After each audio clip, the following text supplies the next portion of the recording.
Assalamualaikum warahmatullahi wabarakatuh. Shalom, Om Swastiastu, Namo Buddhaya, Salam Kebajikan. Selamat siang para peserta PKPA. Pada sesi 3 kali ini, perkenalkan saya Sabina yang akan sebagai moderator dan memandu jalannya sesi ini. Yang mana sesi 3 ini akan dimulai sampai dengan pukul 13.30 sampai dengan pukul 15.30 nanti. Maka dari itu, sesi kali ini akan berkenaan dengan hukum acara Mahkamah Konstitusi secara mendalam yang akan diisi oleh Bapak Dr. Haji Joko Nur Saryono SHM Hum. Sebelum itu, saya akan membacakan CV beliau terlebih dahulu. Nama Bapak Dr. Haji Joko Nur Saryono SHMH, tempat tanggal lahir di Malang pada 23 Maret tahun 1968. Beliau pernah menjabat sebagai Lektor Kepala 4A, berprofesi sebagai dosen sekaligus pengacara, menempuh pendidikan S1 di Fakultas Hukum Universitas Merdeka Malang, melanjutkan S2 di Universitas Airlangga Surabaya, dan menempuh S3 di Universitas 17 Agustus 1945 Surabaya. Beliau juga memiliki kantor, ketiganya salah satunya ada di Jalan Duku Kupang, di Jalan Komal Surabaya, dan Jalan Sumber. Oh mohon maaf, Jalan Sumber ini alamat rumahnya beliau di Panggung Rejo, Kecamatan Kepanjen, Kabupaten Malang. Maka dari itu selanjutnya tanpa menunggu berlama-lama kepada Bapak Joko Nur Saryono untuk waktu dan tempat saya silakan.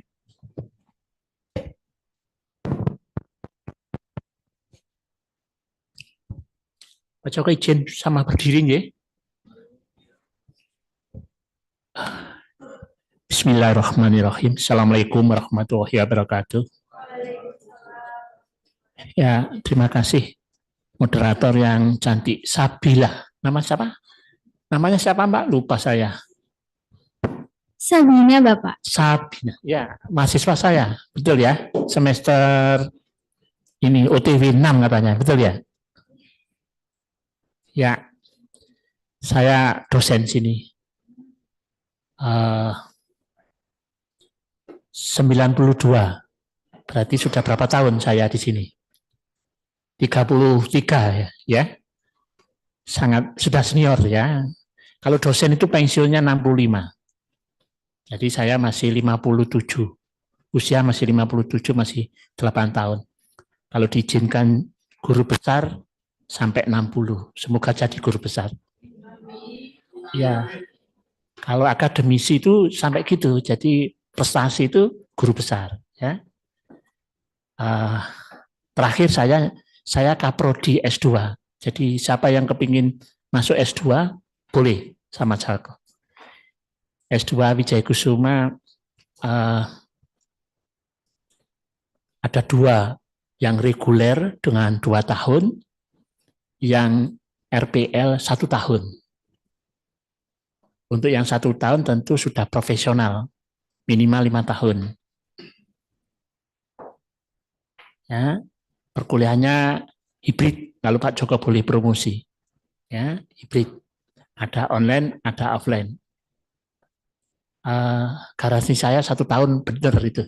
Kemarin dengan 32 mahasiswa baru, 32 selesai, berangkat sama-sama, pulang sama-sama. 1 tahun selesai.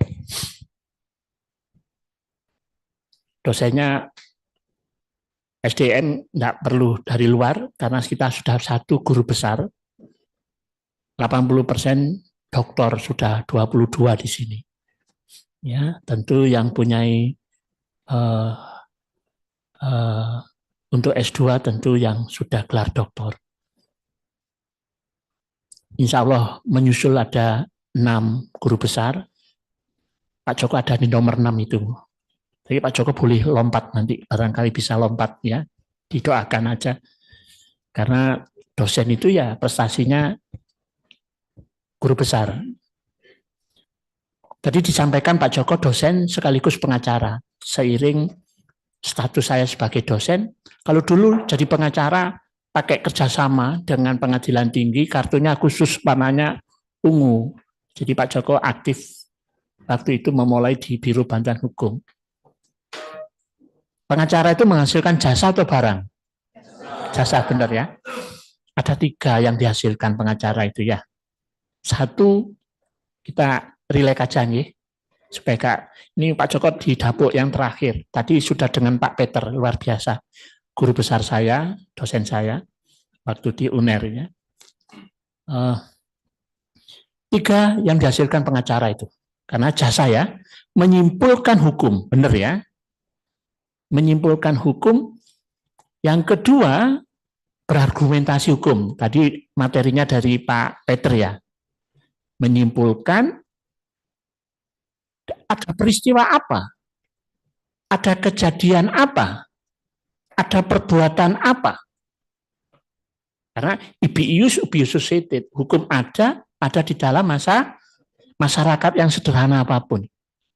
Masyarakat ya komunitas, manusia-manusia untuk berinteraksi, memenuhi kebutuhan, mendiami suatu wilayah, di situ isinya cuma kejadian-kejadian, peristiwa-peristiwa, perbuatan-perbuatan konkret hukum. Perkawinan misalkan, peristiwa hukum. Benar ya? Karena ada hukum yang mengatur perkawinan. Perceraian, kejadian hukum. Benar ya? Ada kejadian, ada peristiwa, ada perbuatan. Penganiayaan, perbuatan hukum atau bukan? Ya. Karena ada hukum yang mengatur. Nah, setelah itu mesti apa hukumnya kan gitu. Jadi menyimpulkan tidak dipenuhinya prestasi yang diperjanjikan, sebagaimana diperjanjikan, ada peristiwa apa itu? Tidak memenuhi prestasi sebagaimana one prestasi. Apa hukumnya? Kan gitu aja. Pengacara itu ngerjakan itu. Tentu setelah menyimpulkan, kemudian berargumentasi. Saya sebenarnya ingin ada kertas apa-apaan gitu. Ternyata hukum itu mempunyai logikanya sendiri. Ya, nanti ini penting. Saya ingin banyak komunikasi, dialog gitu. Materinya nanti bisa di-share ya materinya untuknya. Saya ingin banyak sharing aja, okay? Karena waktunya nggak banyak nih, 2 jam nih. Yang ketiga, setelah menyimpulkan, kemudian berargumentasi, tentu ini yang akan kita bernilai, advice hukumnya, nasihat hukumnya. Saya ulang lagi, menyimpulkan dari peristiwa, kejadian, perbuatan konkret hukum, apa hukumnya? Begitu aja. Baru berargumentasi. Pengacara itu mesti kudu pinter ngomong. Nah, gak pinter ngomong ya bukan pengacara. Ya, tentu ngomong yang punya dasar. Setelah itu, apa yang kita jual, apa yang kita berikan? Advice, nasihat, solusi. Itu yang kita nilai nanti. Tentu pilihannya amatir atau profesional. Amatir murah. Profesional mahal. Nah, tentu saudara akan membuat jasa yang mahal. Karena pengacara itu masyarakat kelas loh ya. Coba kita ambil Amerika, latar belakang presiden. 60-70% dari lawyer. Lawyer itu masyarakat kelas, pasti cerdas. Pinter, pasti. Karena lawyer itu gak menerima gaji, bener ya? Apa yang diterimakan? Honor, bener ya? Kalau gaji punya skala, punya jenjang. Ya, kalau honor tergantung kesepakatan. Orang Jawa mengatakan rupa nggawa rega. Bener ya? Bener itu ya, ada ya. Nah, bagaimana sekarang rupa kita dibikin yang berkualitas, yang ada 2 tuntutannya. Pengacara laku banyak, pengacara tidak laku banyak juga. Ya, nah itu pilihan. Makanya hidup itu sebuah pilihan. Nah sekarang bagaimana tadi produk pengacara tadi, jasa tadi, jasanya bentuknya apa? Menyimpulkan, berargumentasi, membuat nasihat menjadi mahal. Bagaimana? 2 tuntutannya. seperti mata uang. Sisi kanan, sisi kirinya. Berbarengan. Satu, profesionalitas. Profesional. Dengan apa profesional? Pendidikan. Pendidikan bisa formal, bisa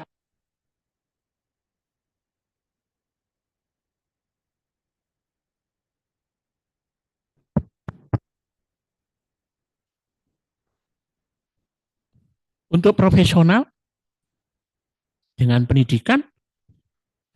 Syarat untuk pengacara cukup S1 hukum, benar ya?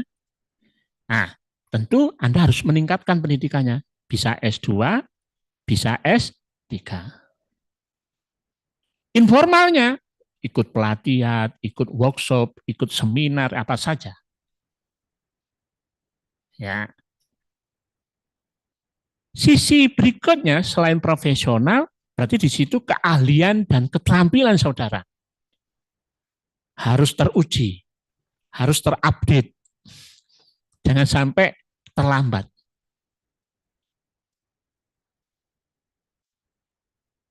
Sisi berikutnya, sisi mata uang berikutnya adalah integritas. Tadi saya katakan, lawyer laku banyak, lawyer gak laku banyak juga. Masa iya, begitu klien dapat, kemudian ditelantarkan, hanya diperes, diminta uang. Karena lawyer itu ada 3. Bagaimana honor itu keluar? 1, komitmen fee, duit. 2, kuasa dibikin, iya duit. Benar ya? 3, biaya operasional, duit. 4, sukses fee. Saya katakan, Pak Joko tadi, seiring Pak Joko jadi dosen, berbarengan itu Pak Joko penerima kuasa kerjasama waktu itu. Hanya berlaku gerbang Kertosusilo. Mana itu? Surabaya, Gresik, Mojokerto. Satunya apa? Lamongan ya, gerbang Kertosusilo. Ya, ada komitmen fee-nya, ada kuasanya, duit semua itu. Makanya lawyer ini menjanjikan. Lawyer itu menjanjikan. Makanya itu saya ucapkan selamat datang pada profesi lawyer. Ya, tapi ingin jangan. Jadi pilihannya yang profesional. Rupa nggawa rega. Tentu harus pendidikannya ditingkatkan terus, keterampilannya, keahliannya. Di samping tadi integritas. Integritas itu apa? Jujur. Ya, disiplin, semangat. Nah, itu integritas toh. Jujur, disiplin, semangat, integritas. Kuasa dibikin tapi diabaikan. Ada juga pengacara yang seperti itu, ada. Setelah itu ya dia akan menyampaikan informasi, nggak usah pakai pengacara itu, mek dicukupi itu duite, garapane kayak gini. Dari informasi itu akan terus menerus. Karena profesi pengacara itu tanpa batas sebetulnya ya. Ada batasnya usia? Nggak ada. Karena itu hakim pensiun jadi pengacara, jaksa pensiun pengacara, kepolisian pensiun pengacara. Nah ini rentang waktunya panjang, tanpa batas, masa integritas kita diragukan. Karena itu profesi pengacara seharusnya profesi yang paling mulia, menjanjikan, asal profesional dan integritas. Luas wilayah, boleh katakan internasional. Wah, terima kasih. Ya, kita kalau jaksa ruang lingkupnya ada, benar ya? Polisi juga gitu, hakim juga gitu. Kalau pengacara, pengadilan umum ada nggak pengacara? Ada. Terus pengadilan agama ada kita ya. Kan ada juga pengacara yang spesialis perceraian gitu aja. Pengadilan militer ada. pengadilan tun ada. Nah, nanti ini Pak Joko bagiannya nanti hukum acara Mahkamah Peradilan Konstitusi, Mahkamah Konstitusi, pasal 24, coba nanti dibaca pasal 24. Ya, ada semuanya ada yang terima. Pasal 24 itu tentang kekuasaan kehakiman. Itu kan ada dua. Ya, ada Mahkamah Agung dengan 4 lingkungan peradilannya.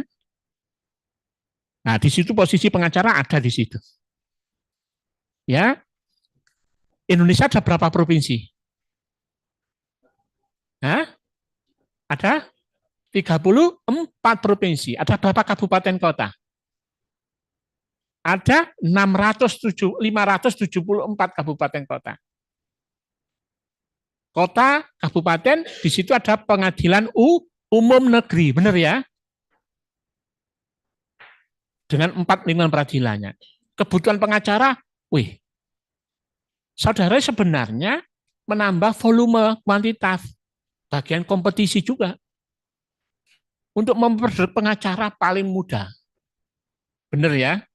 S1, ikut pendidikan PKPA, lulus, pelantikan, sudah selesai.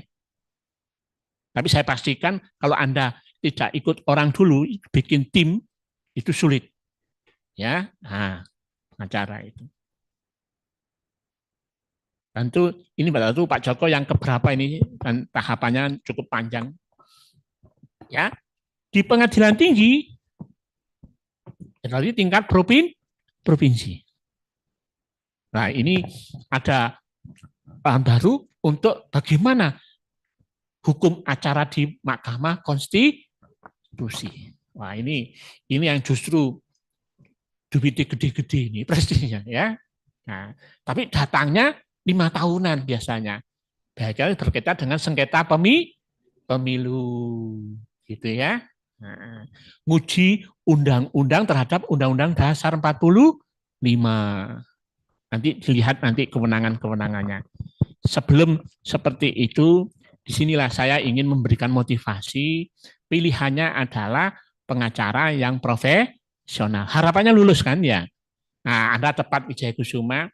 Wijaya Kusuma secara kuantitas mungkin di bawah UNER, tetapi secara kualitas Anda nggak kalah. Tingkat kelulusannya Wijaya Kusuma hampir 95%. Ya, nanti ada tryout juga, nanti diikuti aja tryout. Nanti saudara kan harus dinyatakan lulus waktu ujian. Ya, setelah itu pelantikan, ya sudah clear selesai. Ya, jadi harus Anda mengenali apa produk yang akan kita hasilkan tadi. Menyimpulkan, argumentasi, kemudian memberikan advice. Langkah pertama yang harus kita persiapkan, penguasaan terhadap hukum positif. Ya, ada visualnya Mbak. Ya, perhatikan, saya ingin membekali sebelum masuk kepada materi, menurut saya penting juga. Anda harus memahami bahwa ilmu berpikir disebut apa tadi? Logika ya, logika. Logika berpikir. Jadi kita itu bertindak dulu atau berpikir dulu? Berpikir dulu yang utama ya. Mau terhadap peristiwa apa kita mesti berpikir dulu. Berpikirnya tentu berpikir hukum. Ilmu berpikir disebut logika hukum ternyata punya ciri-ciri sendiri. Saya sampaikan. Ini ilmu ini saya berikan ya. Logika hukum. Yang mungkin alumni, saya lihat di sini alumninya banyak. Coba alumni Fakultas Hukum Wijaya Kusuma, angkat tangan. Alumni, 1, 2, 3 loh, paling banyak ya. Pasti kenal ini ya. Pak Joko selalu saya julukan ini. Kita mesti berpikir dulu apa bertindak dulu? Berpikir dulu. Ya, di sini ada yang saya kenal ini, yang paling baru ini Pak Dokter, ini Pak Dokter. Dua ini Pak Dokter. Nah, kepingin juga, ingin tahu ilmunya, ya. Siapa tahu jadi manfaat ilmunya. Saya terima kasih Pak Dokter. Logika hukum. Perhatikan 1 jenis dicatat boleh. Kalau manusia jenisnya laki perempuan. Ya, benar ya. Kalau hukum privat publik, cuma itu saja. Publik sama privat. Publik itu orang dan atau badan, benar ya. Badan hukum ya PT, CV, koperasi, yayasan itu ya. Dengan negara, dengan pemerintah, dengan kepentingan umum. Tadi penganiayaan publik atau privat? Publik. Hutang piutang privat. Orang dengan badan hukum dengan badan, di luar itu tidak ada. Jadi hukum jenisnya cuma ada dua. Lega publik, privat. Benar ya? Harus masuk tabungan di pikir kita. Yang kedua, stratifikasi.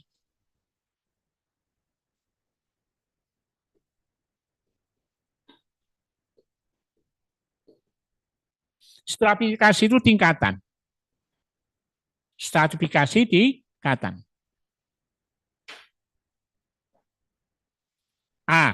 Ilmunya ini, perhatikan. Tadi Pak Joko saya sampaikan, bekal apa Pak Joko yang jadi lawyer itu? Penguasaan terhadap hukum positif. Hukum yang berlaku. Kita tidak ngomong ius constituendum, biar digarap dokter-dokter. Biar digarap profesor-profesor. Hukum yang dicita-citakan, hukum yang ideal. Itu ius constituendum. Kita kan ius constitutum, hukum yang berlaku. Nah, itu berdasarkan logika hukum, itu namanya stratifikasi, tingkatan. Perhatikan, tingkatan ini yang vertikal apa yang horizontal? Ini vertikal betul ya. Yang ini umum dikalahkan sama khusus. KUA Perdata ada berapa buku? Mbak, KUA Perdata ada berapa buku? Mikir dulu baru bertindak. Stop. Perdata ada berapa buku? 4, apa saja? Orang, benda, perikatan,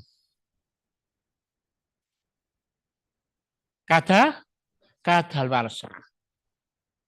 Mbak, pidana ada berapa buku?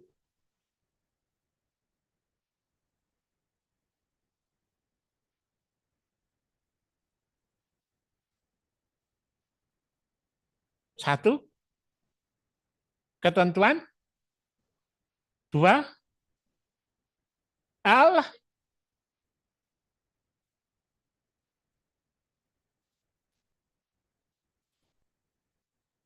Pak Dokter, pidana ada berapa buku? Ketentuan umum?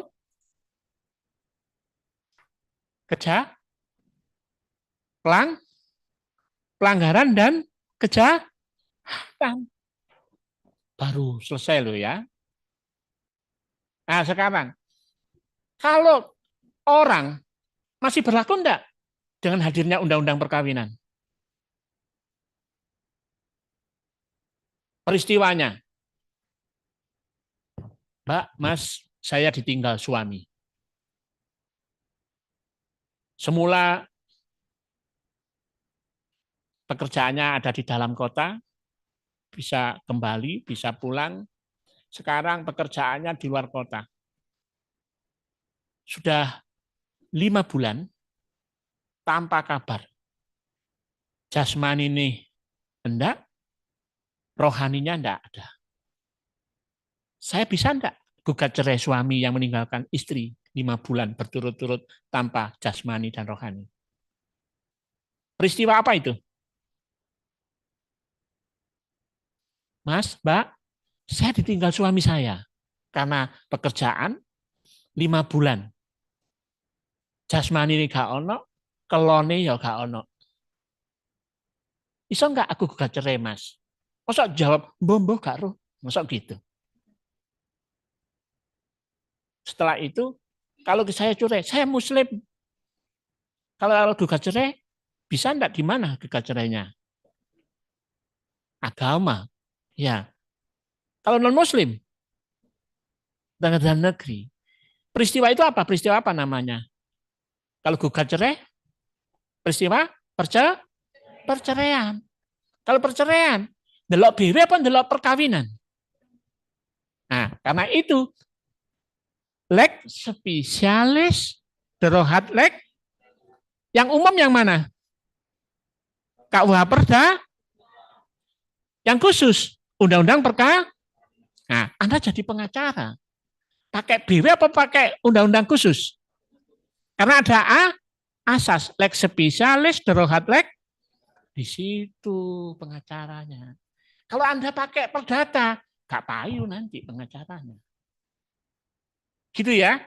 Itu namanya stratifikasi tingkatan.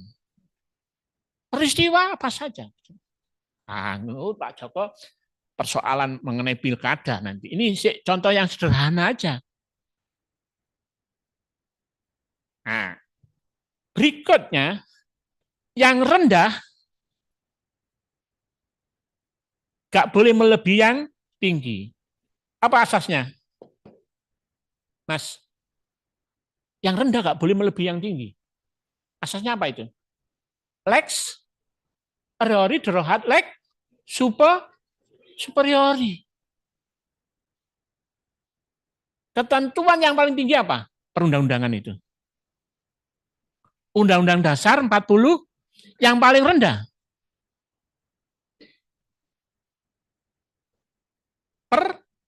Perda, benar ya? Sekarang perda boleh enggak bertentangan dengan undang-undang? Enggak boleh. Yang rendah enggak boleh melebihi yang. Kalau Anda jadi lawyer pengacara, sekarang banyak muncul perda-perda syariah. Pak Joko pernah menghadapi perda Banten. Peristiwanya, ibu-ibu ditinggal suaminya lembur, anaknya kecil nangis. Biasanya ibu-ibu kalau malam itu sudah dengan dasternya, benar ya? Nyebrang jalan raya, duk beli mie, beli nasi, anaknya lapar. Nyebrang, terus ada siapa penegak perda? Satpol PP ya, benar ya?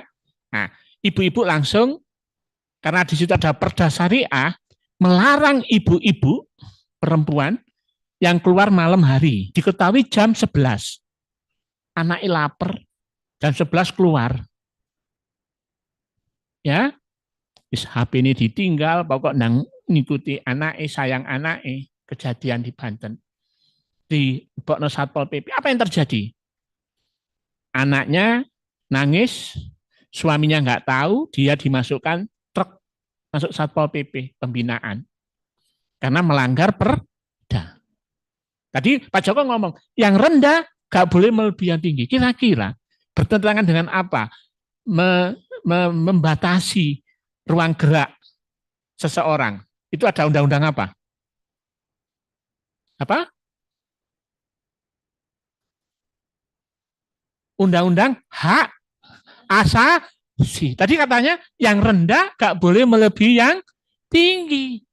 Ketika Anda melihat peristiwa, ada perda bertentangan dengan undang-undang, apa yang kamu lakukan sebagai lawyer?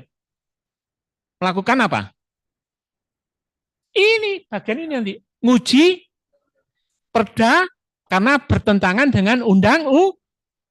Pengujian perda kepada undang-undang dilakukan oleh siapa? Mahkamah Konstitusi apa Mahkamah Agung? Perda terhadap undang-undang dengan Mahkamah mulai nguji Mahkamah Konstitusi, undang-undang terhadap Undang-Undang Dasar 45. Nah, ini nanti bagiannya Pak Joko itu, ya. Nah, peristiwa seperti itu terjadi, kejadiannya itu. Saya katakan tadi, Anda harus menyimpulkan ada perda ketentuan yang lebih rendah bertentangan dengan undang-undang. Advice-nya apa? Argumentasinya apa? Kan gitu.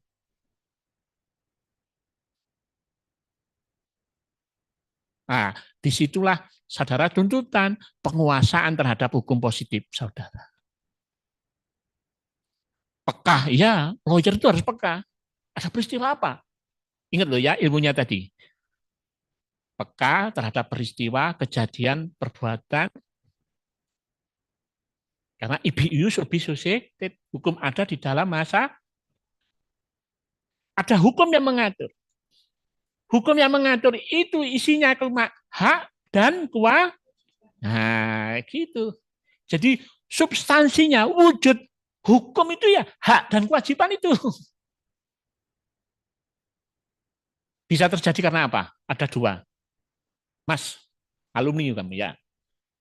Siapa namanya? Oh, ya. Hadirnya hak dan kewajiban itu terjadi karena dua hal. Karena apa? Karena ada dua sumber kejadian. Timbulnya hak dan kewajiban terjadi karena kesepakatan itu apa? Perjanjian. Ya. Yang satunya karena pakai kudung. Loh, masih kelihatan muda-muda baru lulus S1. Ya, benar ya. Ada dua sumber. Hak dan kewajiban terjadi karena perjanjian, satunya karena undang-undang.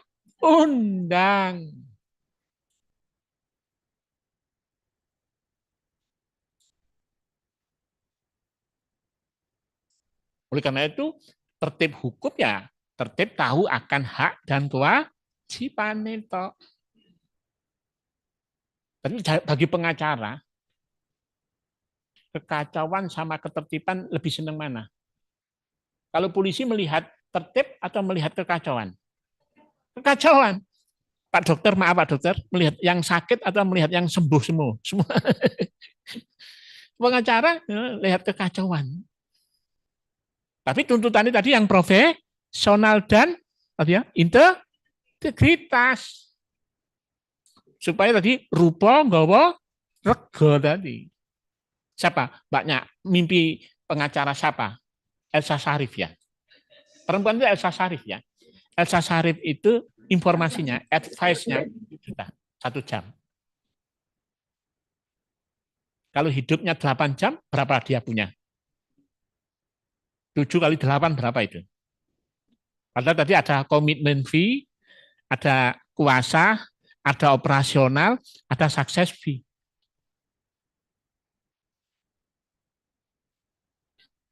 Boleh. Jangan ngejak Pak Joko loh ke kamar mandi.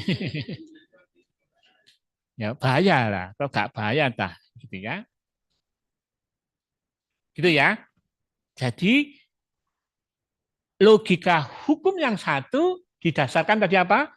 Jenis. Jenisnya ada publik sama privat. Asas-asasnya publik apa saja? Asas-asasnya privat apa saja? Harus dikenali. Makanya lawyer itu kudu pinter, cerdas, akali kudu oke, gitu lah intinya gitu ya. Nah itu di pengacara, akali kudu oke.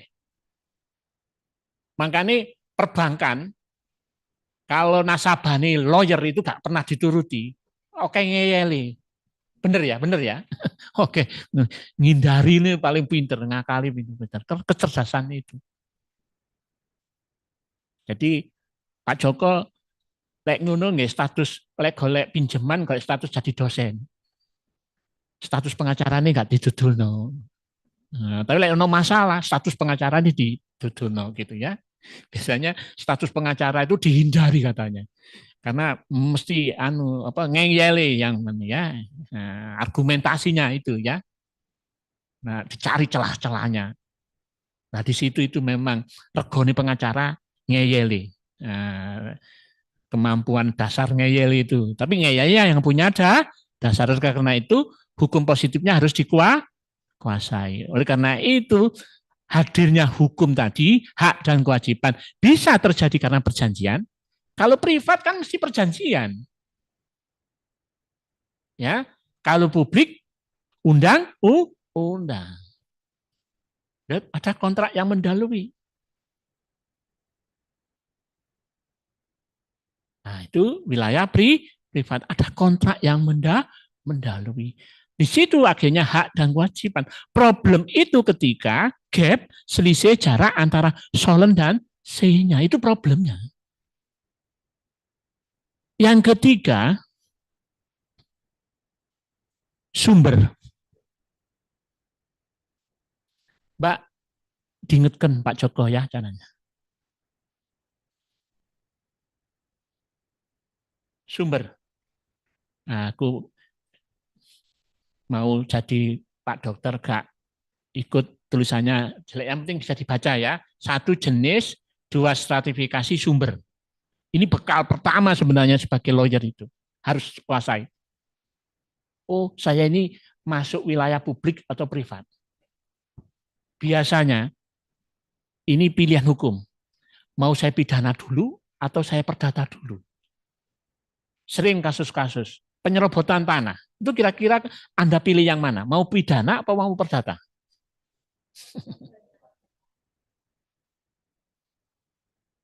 Nah, itu seringkali nanti dihadapkan gitu. Nah, itu berkaitan dengan tadi strategi. Atau ada materi sendiri nanti. Ya. Nah, tapi paling tidak Anda ngerti jenis itu ada publik atau privat dengan segala asas-asasnya. Nah, nanti tentu kita berpikir dulu baru bertindak. Soal pilihan hukumnya, soal kompetensinya, kompetensi relatifnya, apa kompetensi absolutnya, itu dihadapkan suatu pilihan. Tapi kira-kira pengacara, perkara semakin panjang, itu duitnya semakin panjang juga ya. Lah iso dipanjang-panjangnya perkara itu biasanya pengacara gitu ya, supaya duitnya panjang. Tapi tetap itu pilihan.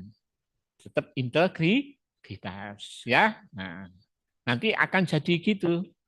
Ada kesempatan-kesempatan yang lain. Nah, tentu faktor penentunya adalah garis tangan. Ya. Nah, garis tangan nih. Nah, Mbaknya, coba yang kiri kayak apa garis tangannya? Ada kuliah sendiri nanti garis tangannya ya. Ya, sumber. Kalau sumber itu apa saja sumber hukum? Mas Ujung. Doktrin diantara traktat, jurisprudensi,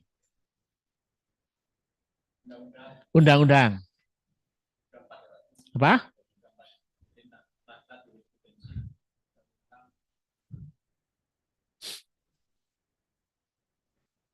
Kebiasaan. Suatu saat peristiwa ini, itu waktu itu kejadian. Masih Joko Muda, awal pengacara, saya diminta untuk memberikan apa namanya, untuk mencari hukum pengusaha. Pengusaha itu selalu mintanya profit, benar ya? Industri selalu mintanya profit. Suatu usaha tadi menerima order, singkat saja, di mana dia menggunakan alat mesin untuk hadirnya produk tadi. Hari itu 24 jam, benar ya? Kalau dalam hubungan ketenagakerjaan ada 3 shift, karena 8 jam bekerja. Itu sudah diatur Undang-Undang Ketenagakerjaan. Undang-Undang nomor berapa itu? 13 tahun 2003. Sekarang ada tambahan cipta kerja. Sip pagi, sip sore, sip malam, sip siang, sip malam. Ini dia butuh memaksimalkan mesin, mempekerjakan perempuan. Mempekerjakan perempuan, memaksimalkan mesin, supaya ordernya terpenuhi, keuntungannya semakin. Saya diminta, ada enggak perlindungan hukum bagi pekerja di malam hari? Saya tidak bicara PSK. PSK kan gak ono anunya, ya cari untung sendiri-sendiri itu ya. Karena itu gak legal gitu ya. Nah, pekerja yang legal ini. Saya dicari. Tadi berkaitan Pak Joko sumber tadi ya. Nah, Pak Joko berikan berikan saya untuk proteksi untuk saya supaya saya mempekerjakan perempuan tidak melanggar hukum. Karena Dinas Tenaga Kerja pemerintah itu akan mengawasi setiap hubungan industrial yang terjadi. Mempekerjakan perempuan, memaksimalkan mesin untuk di malam hari supaya memenuhi order. Untung saya lebih besar. Kalau saya berdasarkan tadi Undang-Undang 13 tak bukai, tak cari, gak ono. Mempekerjakan perempuan di malam hari dicarikan dasar hukumnya, gak ketemu. Pengacara gak boleh, akalnya tadi kan banyak. Jadi hukum bisa hadir karena undang-undang, satunya beradir karena perjanjian. Kenapa saya tidak mempersiapkan perjanjian? Saya cari sumber hukum mana yang kita pakai. Tadi diantaranya tadi konvensi, traktat. Konvensi internasional tentang buruh namanya ILO, betul ya? International Labor Organization. Dicari. Diizinkan mempekerjakan perempuan dengan 4 syarat. 1, dicarikan transportasi. Tak konsultasikan sama pengusaha, iso enggak menyediakan bis. Sementara lingkungan sekitar, transportasi disediakan. Siap. Ada truk, enggak apa-apa. Bis, enggak apa-apa. Pokok ono alat transportasi. Yang kedua, dikasih makan bergizi. Karena perempuan kodratnya metei, melahirkan, apa saja. Ya, harus bergizi. Siap tak golekno catering, maem bergizi.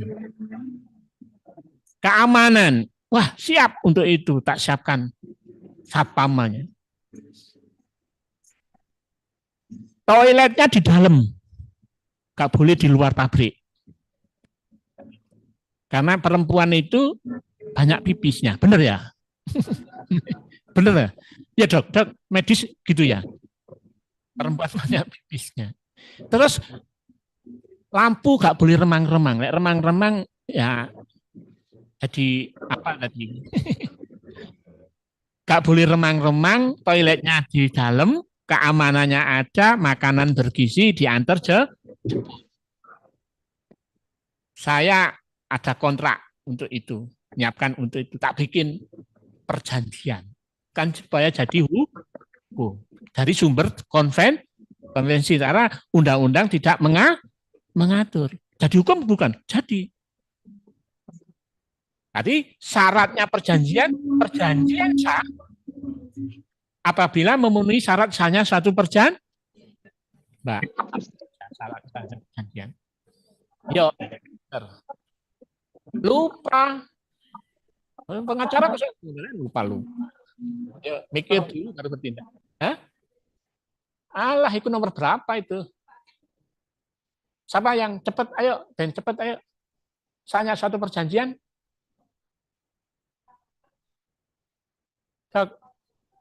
Pak Nugradi, ayo syarat-syaratnya perjanjian nilai enggak? 1320. Sepakat. Terus dewa? Terus hal tertentu sebab yang diperbolehkan. Kalau tadi ditemukan buruh bekerja, kapan dewasanya buruh? Undang-Undang 13 harus dikata. Tadi kan syaratnya ngapalno undang-undangi. Di situ ditembuskan. Karena Pak Joko ngajar hukum ketenaga kerjaan ya dok ya. Usia berapa? 18 tahun. Kalau itu sudah memenuhi 1320, berdasarkan 13.8, para pihak bebas berkontrak. Kedudukannya sama dengan undang apa namanya itu? 1338 KUH Perdata. Kebebasan berkontrak. Asasnya apa namanya? Ayo, kudu pinter loh tadi. Cara pengacara harus pinter. Ya. Nah, tak bikin itu. Saya bikin kesepakatan, tak kumpulkan ibu-ibu itu tadi. Kumpulkan. Nanti disiapkan, mau bekerja tambahan malam hari. Seweneng deh. Karena berharap dapat uang banyak, uang lemburan banyak. Nanti disiapkan makan yang bergizi. Nanti dijemput. Nanti lampu padang, keamanan aman, toilet di dalam. Sanggup? Seneng? Seneng. Protes diantaranya. Mentahan aja Pak Joko. Mentani apa ya? Mentani. Dijaluk duit. Berapa yang diminta? 100.000. Wih, banyak. Tak konsultasikan sama pengusaha. Nawar deh 80. Ibu-ibu ditawar 80. Purun seneng karena sing ngeterno ya pacare, bapake, keluargane, maem bontot dhewe gitu ya. Tapi oleh tambahan duit 80.000. Sepakat gawe pernyataan perjanjian jadi hukum atau bukan? Nah, karena hukum berdasarkan perjanjian ya kontrak itu mek ngono tok pekerjaan pengacara, menyiapkan kontrak, perjanjian, sepakat jadi hukum. Bayarannya nang pengacara nggak usah dikasih tahu. Rupa nggawa rego. Oke. Ini pengantar dari saya sebelum masuk ke hukum acara konsti. Ada yang didiskusikan? Apalkan ini? Kita harus berpikir dulu baru bertindak. Bahwa hukum mempunyai logikanya jenis. Berikut dengan asas-asasnya. Stratifikasi tingkatnya. Apa ini? Yang rendah. Yang lama digantikan yang baru. Makanya coba Mbak, dilihat dasar hukum acara konstitusi. Oke, undang-undangnya ini. Ini hubungan hukum yang terjadi karena undang-undang, betul ya? Undang-Undang 24 tahun 2003 tentang Mahkamah Konstitusi. Dirubah, karena di dalam ilmu perundang-undangan itu ada dua paradigma. Satu dirubah, sama dengan diamandemen, satunya dicabut atau diganti. Lek punya pacar baru, diganti pacar lama, diganti pacar baru, maka pacar lamanya gak harus digantikan dengan pacar baru. Lek pacarnya dirubah, yang semula rambutnya kriwul, rebonding ya, benar ya. Karena hati-hati loh pengacara ini, biaya hidup, biaya mahal itu perempuan, benar ya, karena perempuan punya keindahan, benar ya. Ya Mbak, biayanya tinggi.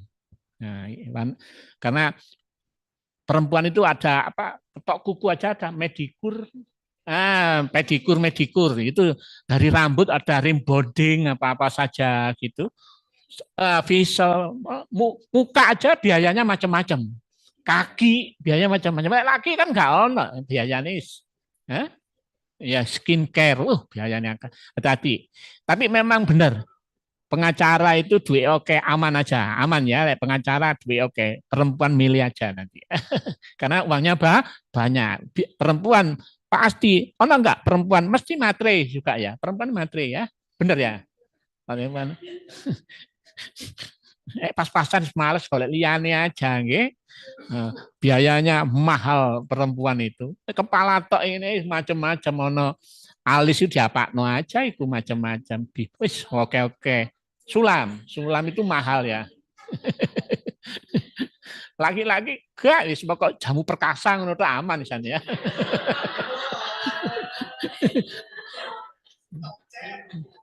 Jamu tokcer.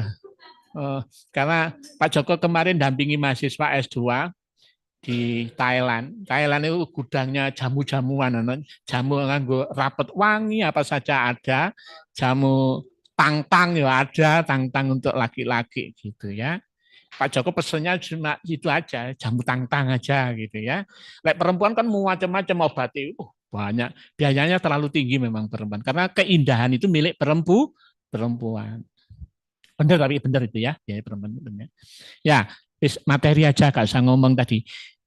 Yang baru digantikan yang lama. Lek dipakai semuanya, pacar lama dipakai, pacar baru dipakai, namanya nyonyo.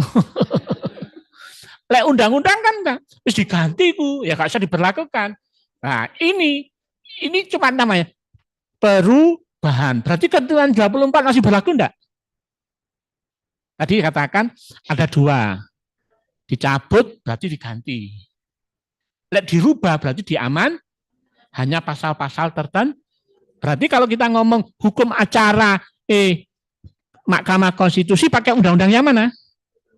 Iya, 24 itu kemudian dirubah dengan yang lamanya masih berlaku karena cuma dirubah. Ingat tuh ya. Nah, ya gitu. Nah, kita sekarang memasuki materi pokoknya hukum acara Mahkamah Konstitusi. Ini tadi sebagai motivasi, pengenalan, dan ini mesti harus disampaikan pada mahasiswa. Cuma ini bekalnya ya. Jadi kita berpikir dulu baru bertindak, bukan bertindak terus berpikir. Berpikir hukum punya logikanya sendiri atas jenis. Kalau jadi pengacara sih belum bisa bedakno publik malah privat, wah kacau. Entek. Karena tegas. Hukum itu tegas. Karena itu, lah ini melengkapi ini, Mbak tolong dibantu penghapusnya. Ayo dibantu, Mbak. Ayo Mbak Janti, ayo. Yang saya sandingkan berpikir, tadi saya katakan untuk berargumentasi perlu bahasa enggak ya? Iya, bahasa susunan dari kata-kata. Ternyata bahasa hukum juga berbeda. Berpikirnya berbeda, bahasa hukumnya berbeda. Nah ini saya katakan sebelum masuk ke sana. Ya. Ayo agak cepat dikit. Pak Joko waktu masih ada. Ya. Bahasa hukum. Bahasa hukum adalah bahasa Indonesia. Bahasa Indonesia adalah subjek, predikat, objek, dan keterangan. Bahasa Indonesia yang bercirikan jelas, tegas, tidak ambigu.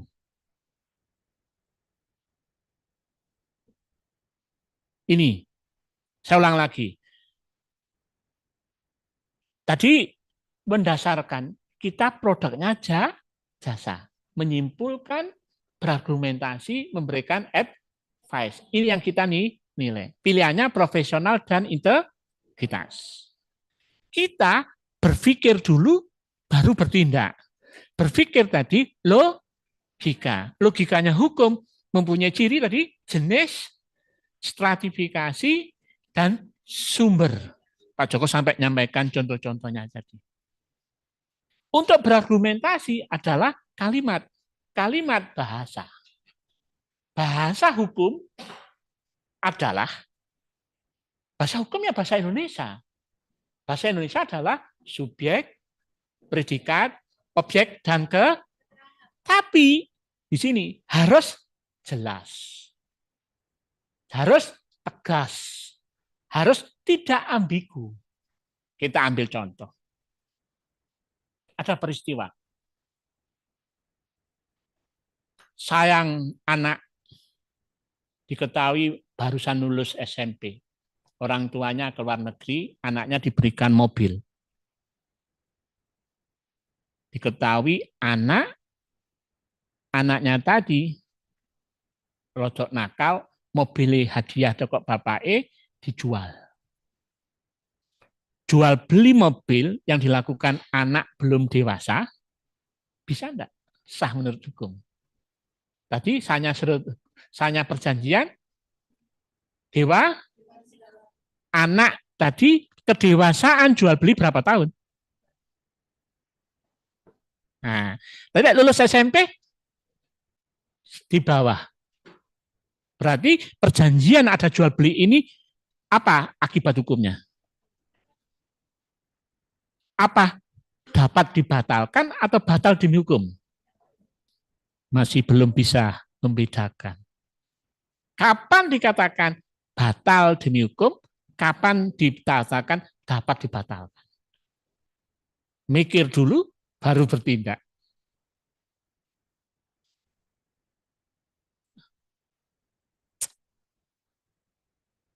Tidak dipenuhinya syarat subjektif, berakibat dapat dibatalkan. Syarat subjektif apa?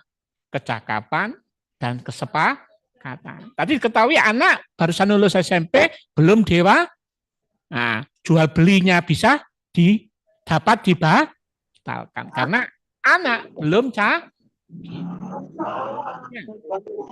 jual beli narkoba dapat dibatalkan atau batal demi hukum.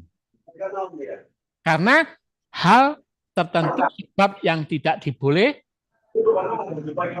perjudian itu batal demi hukum atau dapat dibatalkan. Hutang piutang dalam perjudian. Judinya boleh enggak menurut hukum? Coba laporan polisi, saya ditipu, ada penipuan, hutang. Di mana hutangnya? Waktu perjudian. Kira-kira lapor ke polisian boleh enggak? Kan dianggap tidak ada. Batal demi hukum karena judinya hal yang tidak diperbolehkan. Dulu bertindak. Oke, clear ya? Tak lanjutkan ya. Bahasanya adalah subjek. Nah, kita acak kaji. Subjek itu kalau bahasa Indonesia pasti orang, benar ya? Kalau subjek bisa orang, bisa badan hukum. Badan hukum bisa PT, CV, koperasi, yayasan. Dan dia punya hukumnya masing yayasan. Yayasan Wijaya Kusuma. Menurut tadi hak dan kewajibannya diatur undang-undang yayasan. Di sana ada pengurus, ada pembina, ya, ada pengawas. Siapa yang bertanggung gugat dengan pihak ketiga? Pembinakah, penguruskah, atau pengawas?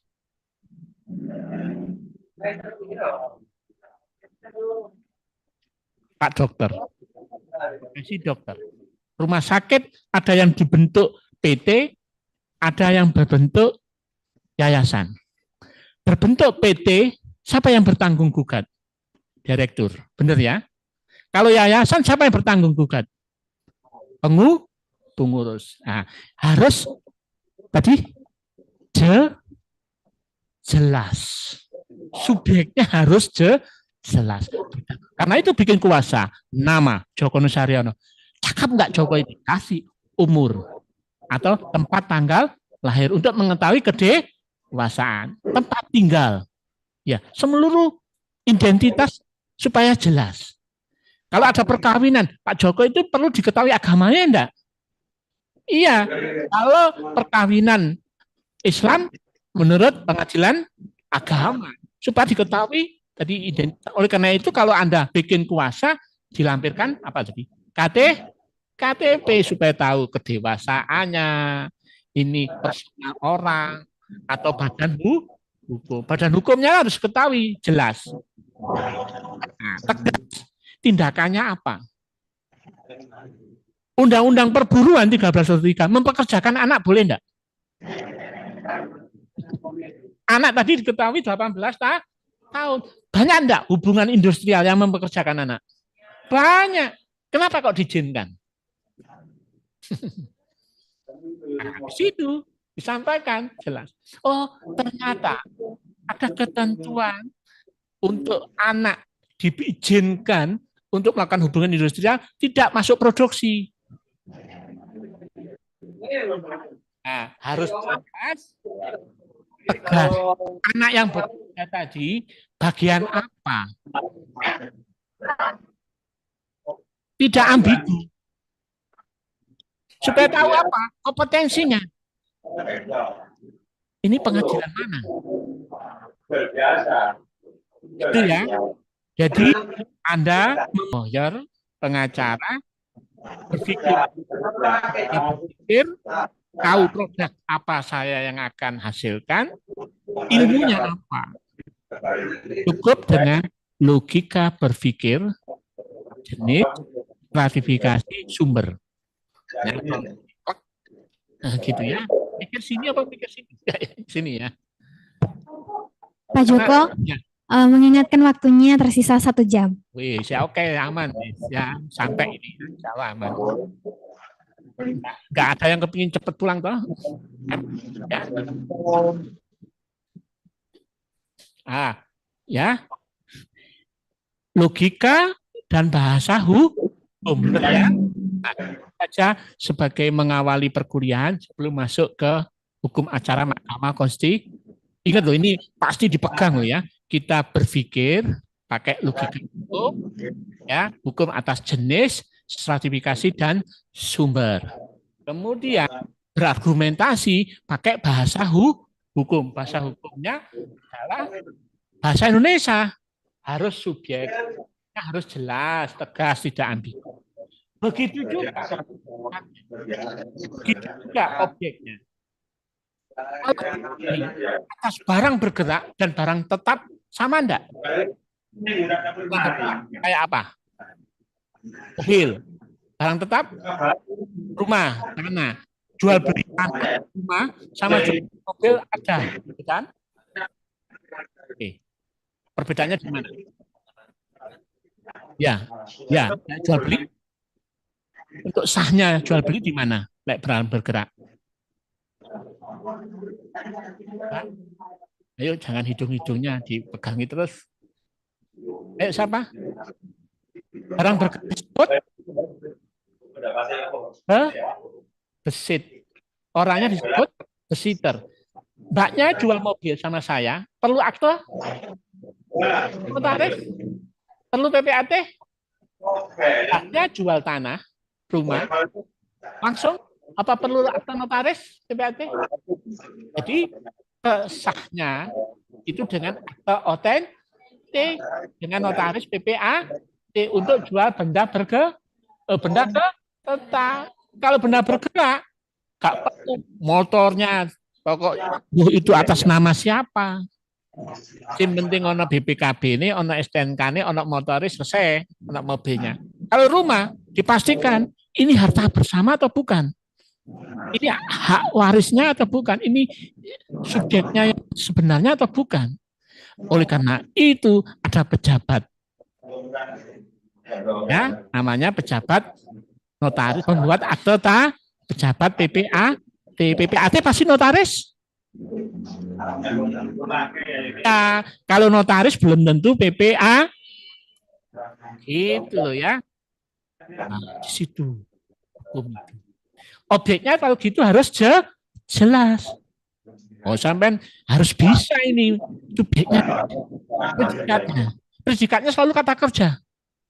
Jadi kita punya peristiwa, punya kejadian, punya perbuatan. Publik sama privat berbeda. Objeknya benda bergerak atau benda tetap. Kapan kapal itu dikatakan benda tetap? Ketika mempunyai beban bobot berapa? Hukum dagangnya. Keterangan. Nanti ada berapa? Pengadilan, kekuasaan kehakiman. Oke, langsung masuk ini. Ya, pasal 24, Mbak. Ini selesai ya. Ngerti ya ini ya? Supaya materi pokoknya harus tidak disampaikan. Saya pastikan ini sudah dikuasai semua. Baca belum? Bisa dibaca di rumah ya. Oke, ini perlu ada diskusi untuk ini? Cukup nggih? Ayo Mbak, dibaca Mbak. Moderator gantian baca pasal 24. Undang-Undang Dasar Negara Republik Indonesia tahun 1945, Kekuasaan Kehakiman pasal 24. Ayat 1, kekuasaan kehakiman merupakan kekuasaan yang merdeka untuk menyelenggarakan peradilan guna menegakkan hukum dan keadilan. Pasal 2, kekuasaan kehakiman dilakukan oleh sebuah Mahkamah Agung dan badan cukup peradilan bawahnya dalam lingkungan peradilan umum, lingkungan peradilan agama, lingkungan peradilan militer, lingkungan peradilan tata usaha negara, dan oleh sebuah Mahkamah Konstitusi. Yang ketiga, badan-badan lain yang fungsinya berkaitan dengan kekuasaan kehakiman diatur dalam undang-undang.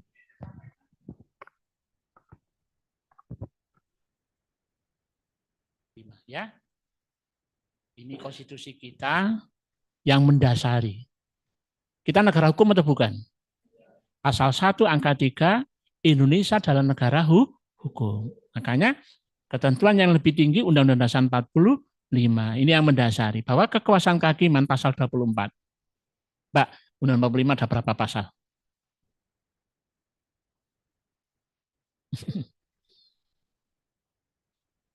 Ayo coba, Undang-Undang 45. Itu kitab sucinya, Muslim Al-Quran. Mas, Undang-Undang 45 ada berapa pasal?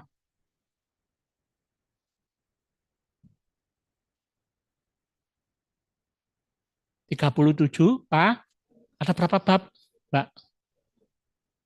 Ini sudah ketahui bab. Nah, bab berapa itu? Bab 9 tentang kekuasaan kehakiman. Ada berapa babnya? 14, ya. Nah, kitab sucinya. Orang muslim hafal Al-Qur'an banyak, ya. Orang hukum mestinya hafal Undang-Undang Dasar 45. Kita pun berapa kali punya Undang-Undang Dasar 45? Undang-Undang 45 ada UUDS, ada RIS, kembali Undang-Undang 45. Amandemen, ya. Amandemen dimulai 899, 2000, 2001, 2002. Ya, Pak Joko ngajar hukum tata negara, ya. Insya Allah hafal itu, ya. Sambung sini aja, langsung kita ketemu pada kekuasaan kehakiman. Jadi di sini yang saya sampaikan bahwa ada dua kekuasaan kehakiman. Satu, Mahkamah Agung dengan 4 lingkungan peradilan. Umum, tun, agama, militer. Dan ada Mahkamah Konstitusi. Ini yang, nah bagaimana beracaranya hukum Mahkamah Konstitusi. Berikut pasal 4C, Mbaknya. 24C. Dibaca. Ini kewenangannya. Pasal 24C, Mahkamah Konstitusi berwenang mengadili pada tingkat pertama dan terakhir yang putusannya bersifat final untuk menguji undang-undang terhadap undang-undang dasar, memutus sengketa kewenangan lembaga negara yang kewenangannya diberikan oleh undang-undang dasar, memutus pembubaran partai politik, dan memutus perselisihan tentang hasil pemilihan umum.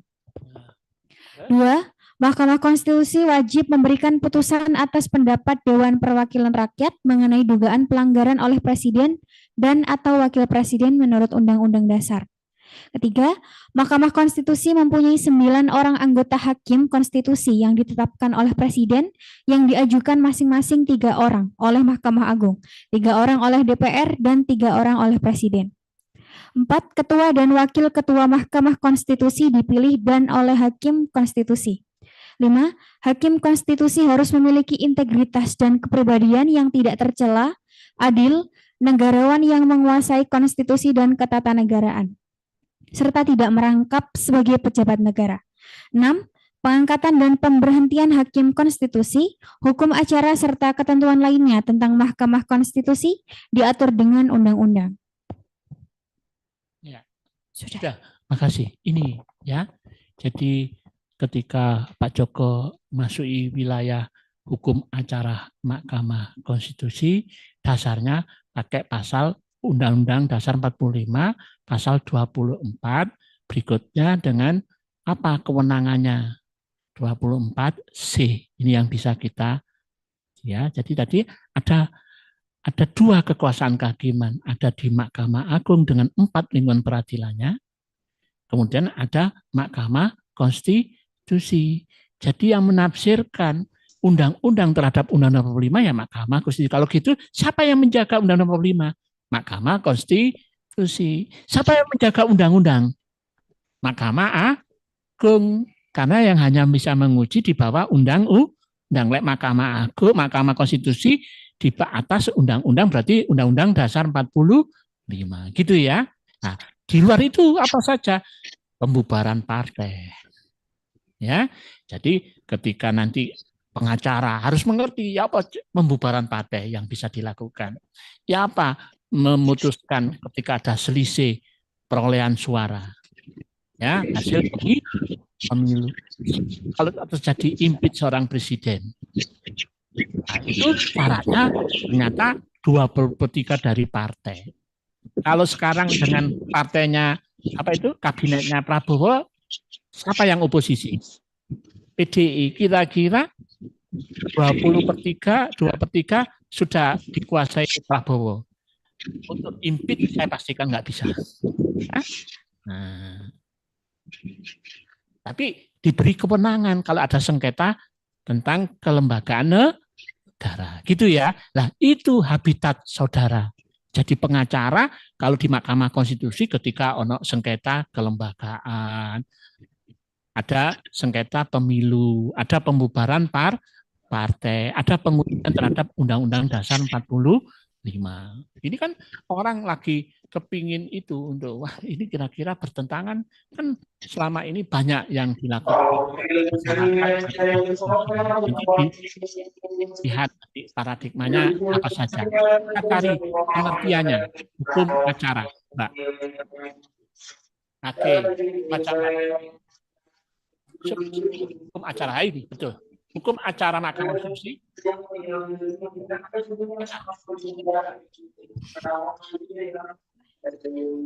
Hukum acara Mahkamah Konstitusi, karakteristik dan juga asas-asasnya. Hukum acara Mahkamah Konstitusi atau disingkat dengan menjadi MK adalah peraturan yang mengatur tata cara penyelesaian perkara di MK. Hukum ini mencakup berbagai aspek penting seperti kewenangan MK, kedudukan hukum pemohon, dan proses persidangan.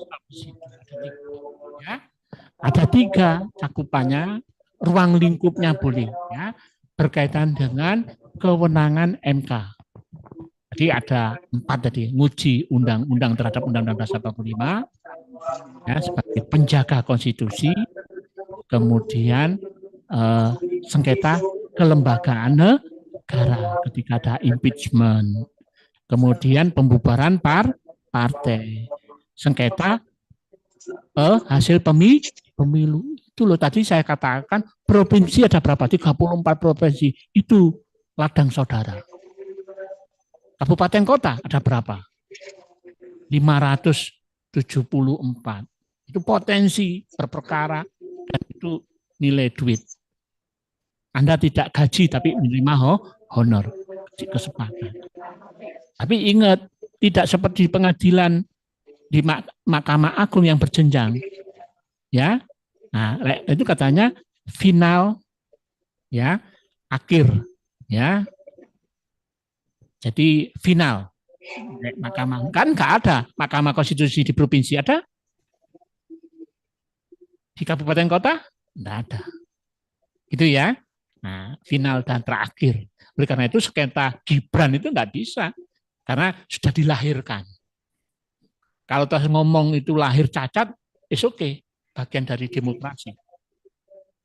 Tapi mereka sudah dilahirkan. Yang bisa disanksi, yang menyaksikan kena sanksi etik aja. Kan akhirnya dikeluarkan ya, betul ya. Nah, tapi Gibran sudah keluar, procot. Masa bisa dihadirkan lagi dalam kandungan? Nah, itu maksud. Gitu ya, final. Oke, itu definisinya. Berikut Mbak, dasar hukumnya. Nah, ini kewenangannya. Kewenangan Mahkamah Agung dibaca, Mbak. Kewenangannya dibaca. Kewenangan MK. Ini bayarannya podo kok. Catat sama ya. MK memiliki kewenangan untuk menguji undang-undang terhadap UUD 1945, memutus sengketa kewenangan lembaga negara, memutus pembubaran partai politik, dan memutus perselisihan hasil pemilihan umum. Oke, langsung kedudukan. Kedudukan hukum pemohon. Pemohon dalam perkara di MK harus memiliki kedudukan hukum yang jelas dan relevan dengan perkara yang diajukan. Termasuk individu, kelompok masyarakat, atau lembaga yang merasa hak konstitusionalnya dilanggar. Proses persidangan terdiri dari beberapa tahapan seperti pemeriksaan, pendahuluan, pemeriksaan persidangan, rapat permusyawaratan hakim atau RPH, dan pengucapan putusan. Nah, terakhir ini proses persidangan, kalau diperhatikan ya, ada 4 pentahapannya. Ya, pendahuluan, pemeriksaan, baru persidangan. Ya, bagaimana pemeriksaan pendahuluan di belakangnya itu ada. Nah, bagaimana pemeriksaan persidangan di belakangnya ada. Kemudian hasil itu harus dalam bentuk, sebelum diputuskan harus bentuk musyawarah. Berapa hakimnya? Konstitusi 9. Untuk korumnya berapa? S1-nya dapat ya materi ini? Berapa untuk quorumnya? Loh, halo? 7. Oke, kita lihat belakangnya terus. Semuanya dapat ya? Nah, oke, kalau gitu saya senang malah ada diskusi waktu yang masih tersisa. Tapi silakan ini. Ini asas. Ada 2 asas ya. Ius curi novit, hakim dianggap tahu hukum. Kalau sudah di Mahkamah Konstitusi, hakim konstitusi nggak boleh menolak dengan alasan nggak ngerti hukumnya, nggak tahu hukumnya. Jadi asas ini berlaku di hakim, di persidangan, di pengadilan. Asas ius curia novit, hakim dianggap tahu. Lalu pengadilan aja nggak bisa memutuskan, terus kepada siapa? Pasal 24. Ya, merdeka mencari keadilan. Ya, berikutnya dengan asas satunya, praduga keabsahan.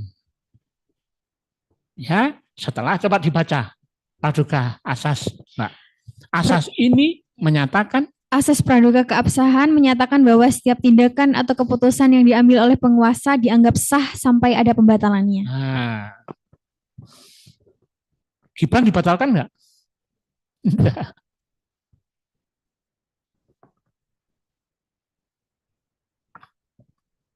Oke. Nah, sekarang dasar hukumnya, Mbak. Oke. Dasar hukum acara maksudnya. Tadi Undang-Undang 45 ketemu pasal 24 sama 24C, benar ya? Kemudian undang-undangnya ini 24 2003 tentang Mahkamah Konstitusi, undang-undang berlaku ini ya, karena perubahannya pasal Undang-Undang nomor 8 tahun 2000 tahun 11. Nah, perubahan tadi tidak meninggalkan undang-undang awalnya karena paradigmanya perubahan, bukan pencabutan, bukan penggantian. Jadi ini harus pegang. Jadi kalau Anda beracara di Mahkamah Konstitusi di sini pakai undang-undang ini. Ya, Undang-Undang 45 sudah ketemu. Berikutnya tentu dengan peraturan Mahkamah Konstitusi. SOP-nya gitu ya. Nah, setelah itu dalam praktek ya berdasarkan tadi katanya apa tadi sumber hukum berkaitan dengan kebiasaan-kebiasaan. Ya, itu kan sumber hukum juga dalam prakteknya gimana. Kapan Mahkamah Konstitusi hadir di Indonesia?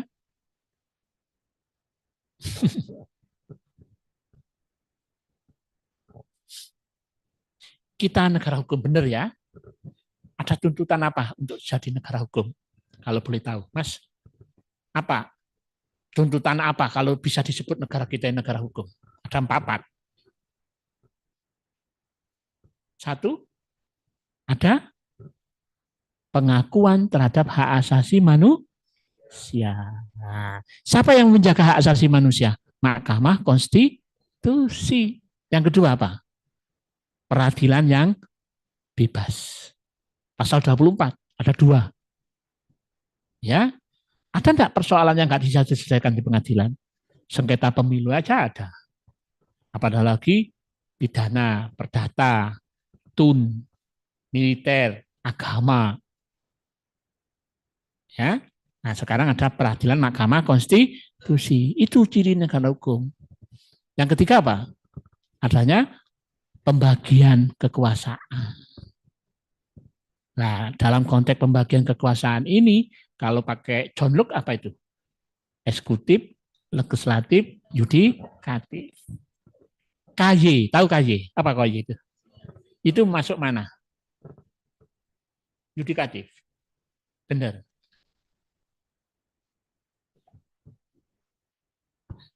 Lihat pasal 23 nanti ya. Pasal 24 24B nanti KY ya. Nanti dilihat. Hakim nakal dilaporkan ke KY. Hakim curang yang terakhir itu apa? Bagian temuan pembunuhan dihukum bebas ya. Di mana itu? Di Surabaya sampai viral itu ya. Akhirnya ketemu boroknya, ketemu belangnya ya. Itu temuannya siapa? KY. Oke, ya. Sebelum itu tadi Mbak, kedudukan ini, kedudukannya. Oke, kedudukannya. Sebagai lembaga negara, ya. Pelaku kekuasaan kehakiman. Tadi bidang yudikatif, ya. Kemudian sejajar dengan lembaga negara lain. Ya, merdeka. Ya. Nah, kemarin sempat katanya dikaitkan dengan besan apa itu? Adiknya Jokowi dikawin sama ketua Mahkamah Konstitusi. Ada konflik interest. Nah, tapi itu bagian ternyata masuk dalam pelanggaran etik. Maka dia siapa? Andi Usman. Siapa nama? Usman. Nah, akhirnya dikeluarkan ya dari ketua Mahkamah Konstitusi. Sampai di situ. Apakah membatalkan apa tadi? Gibran? Enggak. Ya, karena barunya sudah lahir. Akhirnya suka nggak suka, ya nerima Gibran sebagai wakil presiden. Oke. Berikutnya Mbak, kedudukan. Prosedur. Ada 6. Pengajuan permohonan. Kemudian pendaftaran, penjadwalan sidang, pemeriksaan pendahuluan, pemeriksaan persidangan, dan putusan. Berikut. Hukum acaranya. Ini yang perlu dipahami. Ya, tolong ini dikuasai sampai pasal-pasalnya itu disampaikan. Ya, tentu undang-undang tadi yang dipakai. Tolong, kalau Anda beracara pakai ini. Ya, dilihat pasal-pasalnya. Karena itu saya sudah sampaikan pengacara itu tahu peristiwanya, tahu kejadiannya, tahu perbuatannya, kemudian bagaimana penguasaan hukum positifnya. Hukum positifnya pakai tadi undang-undang, kemudian dirubah. Bagaimana beracaranya? Tadi pentahapan tadi sudah dengan pasal-pasalnya. Tentu dipelajari ya di rumah. Nanti waktu ujian berdasarkan pengalaman yang sudah tidak banyak untuk acara Mahkamah Konstitusi yang keluar. Ya, Anda nanti ada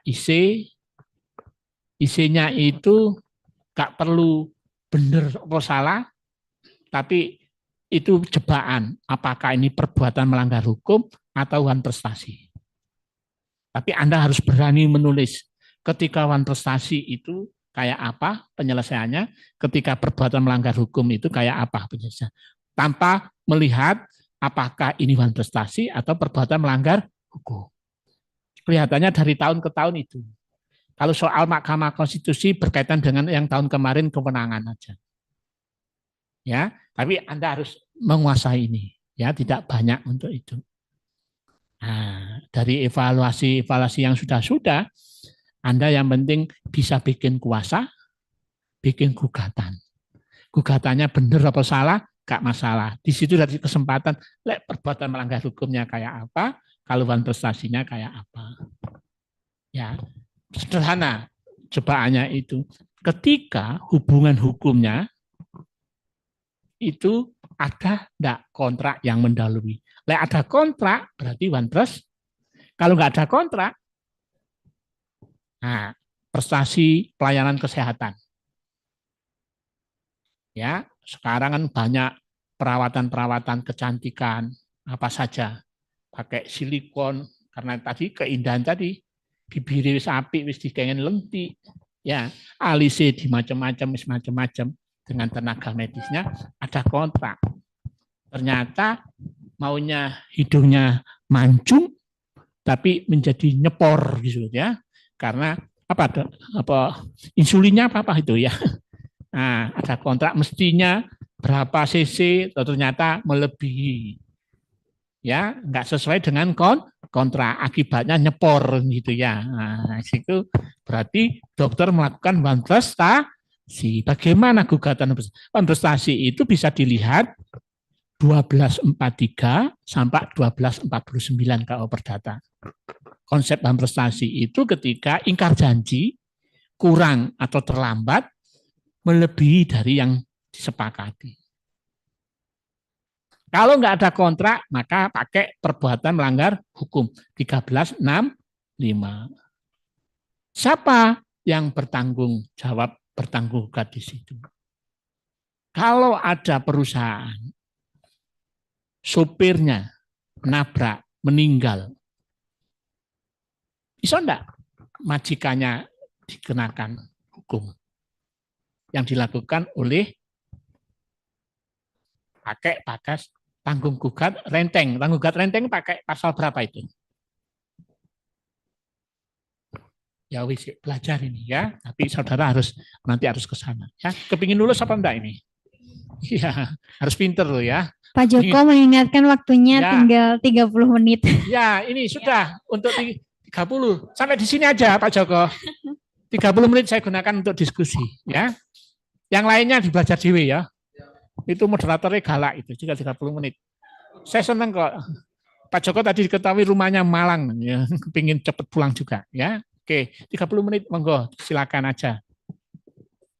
Siapa yang mau diskusi? Ayo, moderator yang memimpin. Mungkin Mbak. Sampai di sini, hukum acaranya ya, dipelajari sendiri aja ya. Ya, saya ingin ada. Mungkin Bapak ingin request berapa penanya? Ya pokok 30 menit di Oke. Kalau lebih dikit-dikit nggak apa-apa. Mungkin ada di antara teman-teman yang ingin bertanya terlebih dahulu, silakan. Oh ya.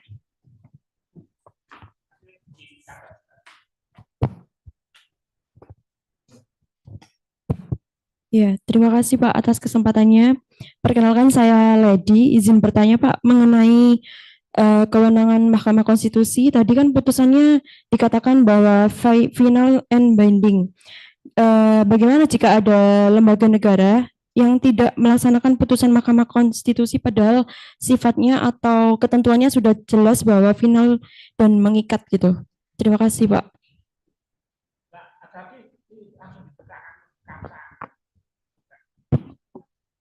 Pripun? Oh, iya. Iya. Putusan yang tidak diindahkan. Ya. Mau terakhir. Mbaknya yang tanya tadi, mohon maaf, halaman berapa ya? Berkaitan dengan halaman berapa? Oh. Oh, nggih. Oh, iya. Oke. Lagi satu, ayo. Kali kerek sebelah kanan, kirinya Pak Joko. Apa Pak tadi namanya? Siapa tadi lupa saya? Mbak Lady. Mungkin ada yang mau tanya lagi, silakan. Kaki, sektor kanan. Tunjuk aja Pak. Iya, ditunjuk aja langsung.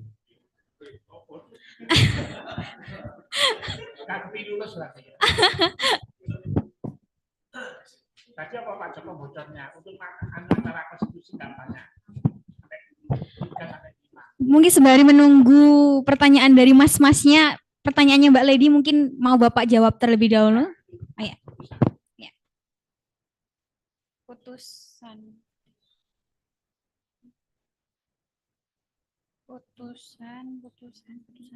Oh, ini. Sampun.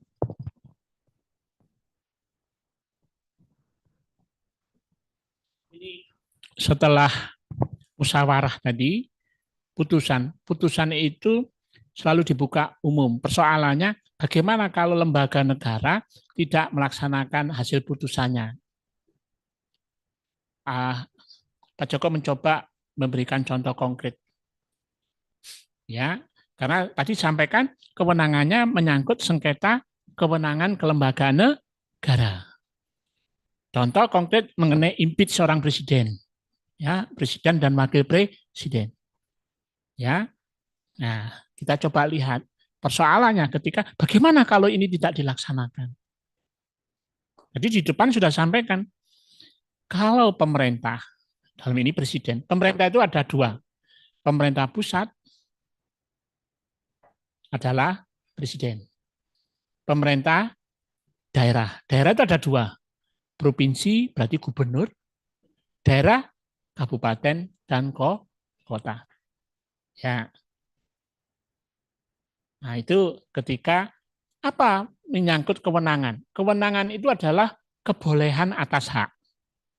Sekali lagi, kewenangan adalah kebolehan atas hak. Saya katakan tadi, wujud hukum itu hak dan kewajiban. Berarti hak sama dengan kewenangan.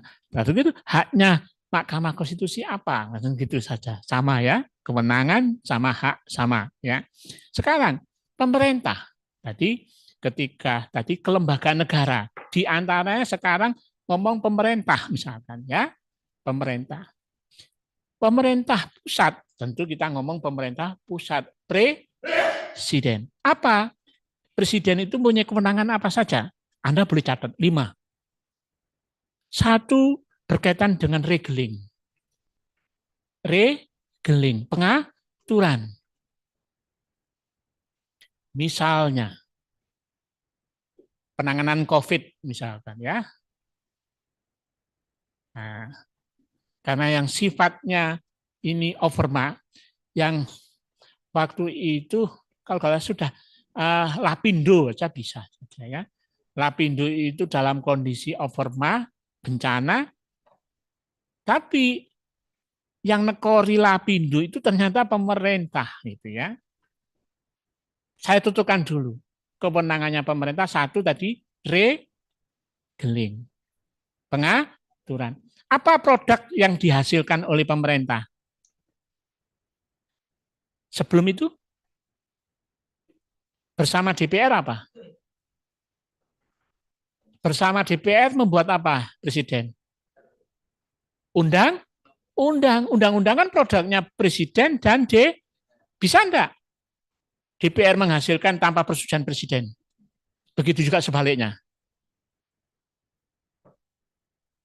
Tidak ada. Pasal 20 Undang-Undang 45 ya. Nah, selain regeling, 2 base kicking. Base kicking itu keputusan. Presiden menetapkan keputusan enggak?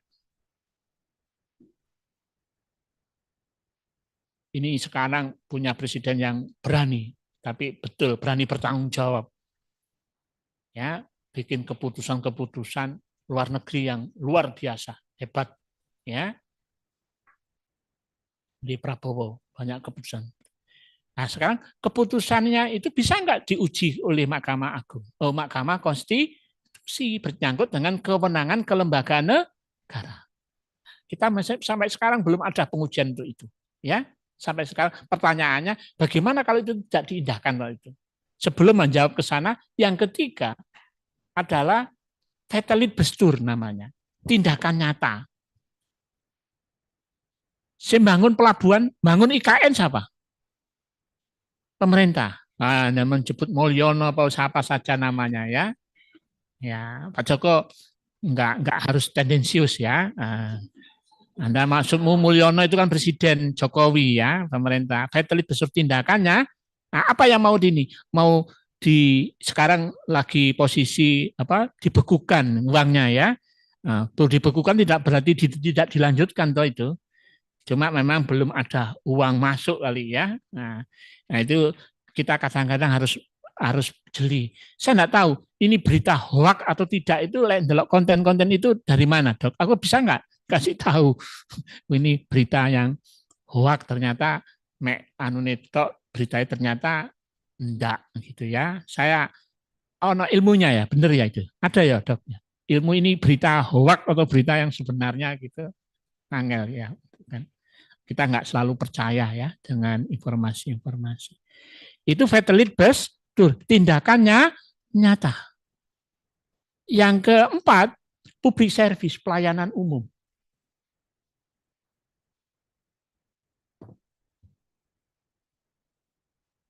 ASEAN itu sekarang bebas visa, benar ya? Yang mengeluarkan visa siapa?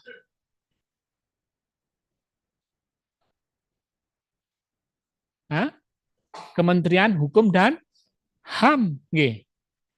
Itu menteri atau bukan? Menteri. Menteri bekerja bertanggung jawab kepada siapa? Presiden. Presiden dibantu menteri. Menteri itu bagian dari public service Yang kelima itu diskresi, wewenang bebas. Nah ini ada 3 pelanggaran diskresi itu. diskresi, wewenang bebas. Nah ini pemerintah itu punya kewenangan ke sana, supaya apa? Diskresi, supaya tidak terjadi kekosongan hukum. Karena hukum harus memutuskan, pemerintah harus memutuskan.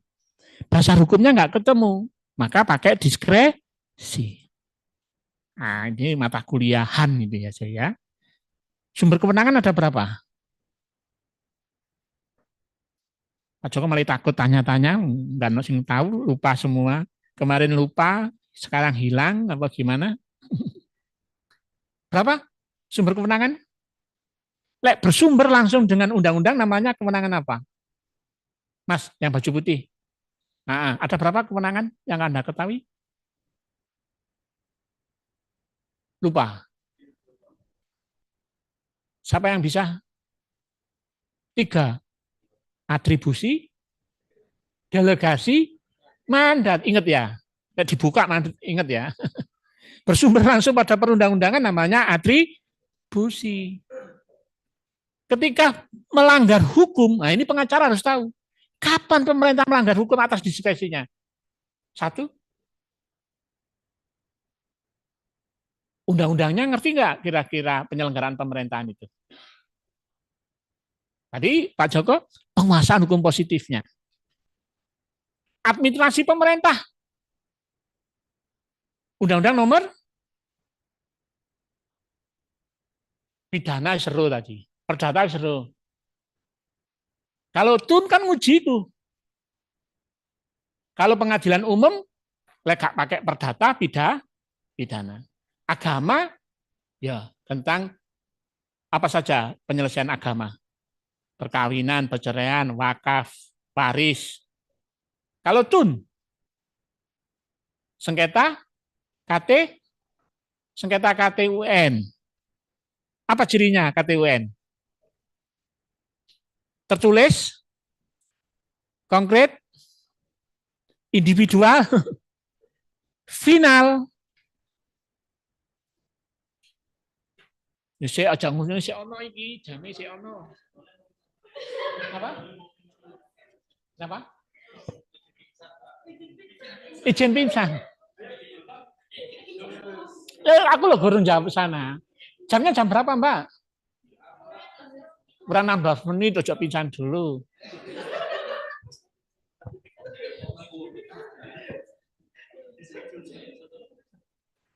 Ada 3.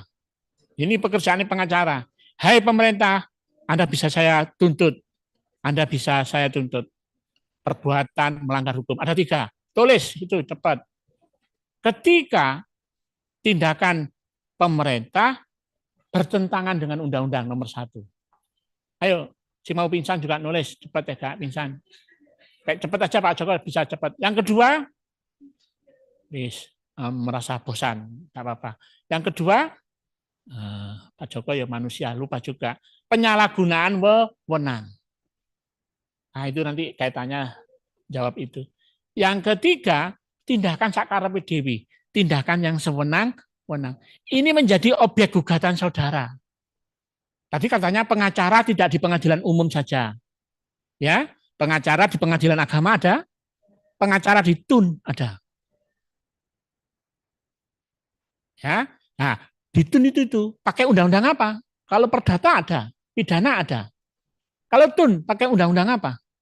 Mengukur ini bertentangan dengan undang-undang, penyalahgunaan wewenang apa? Pakai undang-undang apa? Dipanggil aja cepat. 30 nomor 14. Undang-Undang nomor 30 tahun 2014. Hai pemerintah, melanggar undang-undang atau tidak? Pakai itu. Nah ini kitab suci saudara harus hafal. Banyak loh ya penguasaan hukum positif. Makanya pengacara itu, lawyer itu harus pintar. Oke, langsung saya jawab. Tadi, bagaimana Pak kalau tidak diindahkan? Sampai sekarang belum sengketa kewenangan itu ketika tidak diindahkan. Contohnya tadi seorang impeachment presiden. Presidennya pinter. Sekarang bikin kabinet, mau Jokowi, mau Prabowo, gendut. Supaya tidak melebihi dari 2/3. Coba posisinya separuh-separuh gitu, impit. Jadi kestabilan politik dijaga betul. Ya, meskipun lembaga memberikan kewenangan untuk itu. Ya, ya. Apa sekarang ketika, nah itu kita lihat putusannya sesuai alat bukti dan minimal dua alat bukti pada asasnya diambil secara mufakat bila tidak dapat dengan suara terbanyak mayoritas setiap hakim membuat pendapat hukum legal opinionnya bila jumlah suara berimbang suara pimpinan menentukan pendapat berbeda ada dissenting opinion berkekuatan hukum tetap sejak selesai diucapkan. Nah, ketika impeachment kemudian memang dinyatakan impeachment presiden melanggar, ya berarti sudah kekosongan presiden. Nah, itu. Nah, karena negara Indonesia adalah negara hukum pasal 1 angka 3. Nah ini putusannya harus diambil berdasarkan ini. Ketika tidak diindahkan, loh presiden dinyatakan bubar melanggar hukum. Bentuk pelanggaran-pelanggaran soal kewenangan. Hai presiden tadi menjalankan apa saja berkaitan dengan regelingnya, melanggar bertentangan dengan undang-undang, berkaitan dengan best kickingnya, keputusan-keputusannya, berkaitan dengan fatelit bestur, tindakan nyatanya, berkaitan dengan public service, pelayanan umumnya, berkaitan dengan diskresi, wewenang bebasnya. Maka ketika diputuskan seandainya, ini belum terjadi, ya belum ada. Mana Pak Joko tunjukkan, ya sengketa itu, kewenangan itu, ya. Nah, yang muncul kewenangan siapa yang mengambil hasil pemilihan umum? KPU. Ada enggak contoh untuk itu? Banyak. Ya, ketika dia dinyatakan batal, kan ada dua, dapat dibatalkan sama batal demi hukum. Mana Pak Joko dikasih tahu, mana hasil pemungutan suara dinyatakan pengulangan, ya? Wis. Oh ya wis, kalau gitu, ayo dibantu ya. Terakhir ya, Pak Joko mohon maaf. Mas, siapa yang bisa kesehatannya? Mbak, oh. Memang seperti ini ya terjadi. Terus siapa tantangannya nih? Biasanya dibawa ke luar, di luar. Biasanya ada yang ini kok Pak.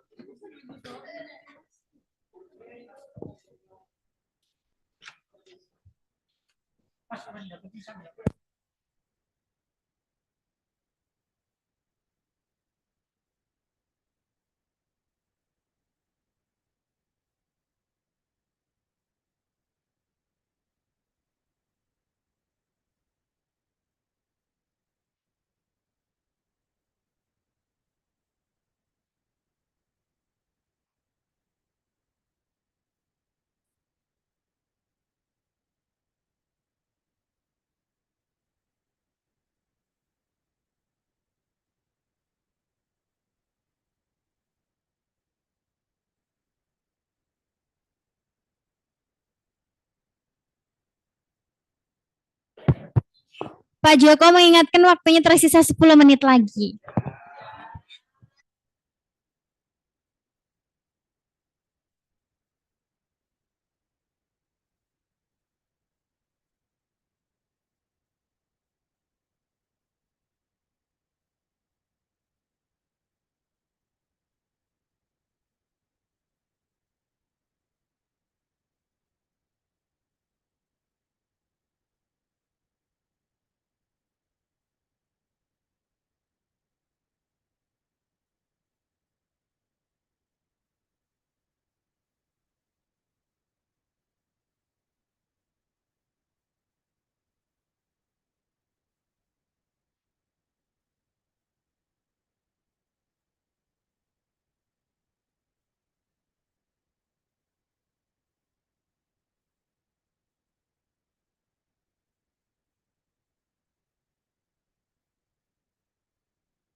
Mungkin sebelum ditutup untuk bisa melakukan swafoto terlebih dahulu Bapak ya.